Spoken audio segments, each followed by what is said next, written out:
ایک بستی میں ایک پرہیزگار حافظ قرآن رہتے تھے جو وہاں کی مسجد میں امامت کے فرائض سر انجام دیتے تھے۔ ان کی علمیت اور تقوی کی وجہ سے اہل علاقہ ان کا بے حد احترام کرتے تھے۔ ایک مرتبہ رمضان المبارک میں ایک مقتدی نے انہیں اپنے گھر افطار کی دعوت دی۔ حافظ صاحب تشریف لائے اور افطاری کے بعد میزبان کو دعائیں دے کر رخصت ہو گئے۔ ان کے جانے کے بعد جب میزبان کی اہلیہ نے کمرے کی صفائی کی تو اسے وہاں رکھی ہوئی رقم غائب ملی۔ میاں بیوی نے ہر جگہ تلاش کیا لیکن پیسے نہ ملے۔ چونکہ گھر میں ان کے علاوہ کوئی تیسرا شخص نہیں آیا تھا اس لیے انہیں یقین ہو گیا کہ رقم حافظ صاحب نے ہی اٹھائی ہے۔ میزبان کو بہت دکھ ہوا کہ ایک عالم دین نے ایسی بری حرکت کی، لیکن لحاظ کے مارے انہوں نے خاموشی اختیار کر لی۔ البتہ دل میں میل آنے کی وجہ سے حافظ صاحب سے کنارہ کشی اختیار کر لی۔ اگلے سال جب دوبارہ رمضان آیا تو اہلیہ کے اصرار پر انہوں نے ایک بار پھر حافظ صاحب کو دعوت دی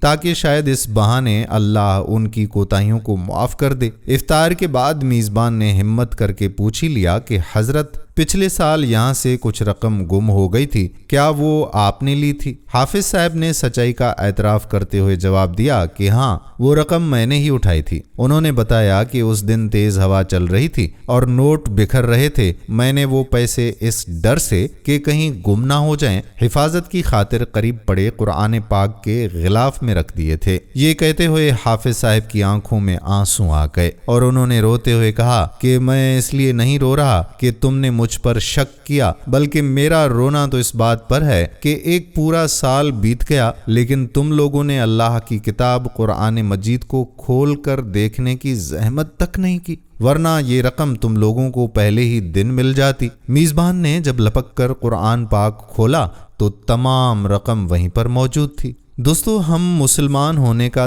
دعویٰ تو کرتے ہیں لیکن اللہ کے کلام سے ہماری دوری اس حد تک بڑھ چکی ہے کہ مہینوں گزر جاتے ہیں اور ہم اسے کھول کر پڑھنا بھی گوارا نہیں کرتے۔ اس بارے میں آپ کیا کہتے ہیں؟ اپنی رائے کمنٹس میں ضرور بتائیے گا اور ویڈیو کو دوسرے لوگوں کی اصلاح کے لیے شیئر بھی ضرور کر دیں۔ جزاک اللہ خیرہ۔